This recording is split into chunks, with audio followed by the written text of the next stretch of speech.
క్రీస్తు నామమెరుగని చోట్లను సువార్త ప్రకటింపవలెనని మిక్కిలి ఆశ కలిగిన వాడనయ్యుండి అలాగూ ప్రకటించి తిని.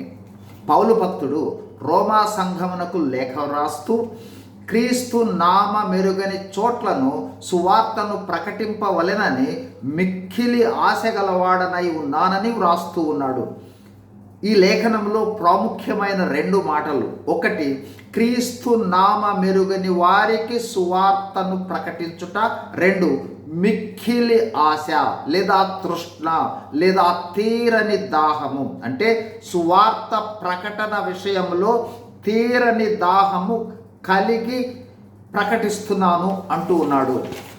పౌలు భక్తుని వలె మనము కూడా సువార్తికులమే. క్రైస్తవులమైన ప్రతి ఒక్కరూ సువార్తికులే.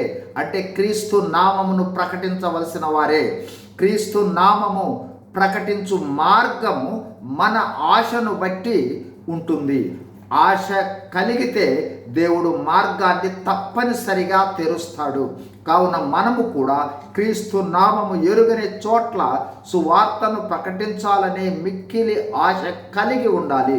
సువార్తికులముగా మనము చేయవలసినది 1, క్రీస్తు ప్రభువు వచ్చినదే నీ కొరకు అని క్రీస్తు రాయబారులముగా యేసు నామమును ప్రకటించాలి. 2, క్రీస్తును ఎరుగక నిర్లక్ష్యంగా జీవించు వారిని మేల్కొల్పి ఆత్మల రక్షణకు ప్రయాసపడాలి.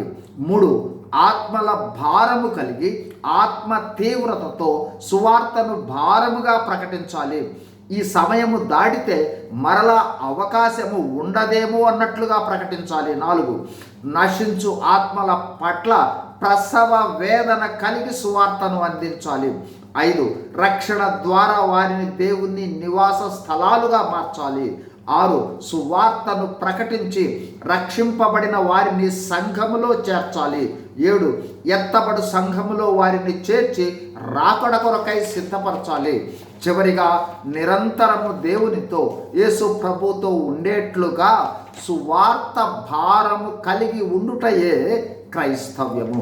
మనం కూడా పౌలు భక్తుని వలె క్రీస్తు నామము ఎరుగని చోట్లను సువార్తను ప్రకటించాలనే మిక్కిలి ఆశ కలిగి సువార్త ప్రకటించున్నట్లుగా దేవుడు మనలను సిద్ధపరచునుగాక. ఆమెన్. సువార్తను ప్రకటిద్దాం, దేవుని ప్రేమను వెల్లడి చేద్దాం, ఆత్మల రక్షణకు ప్రయాసపడదాం. God bless you. Thank you.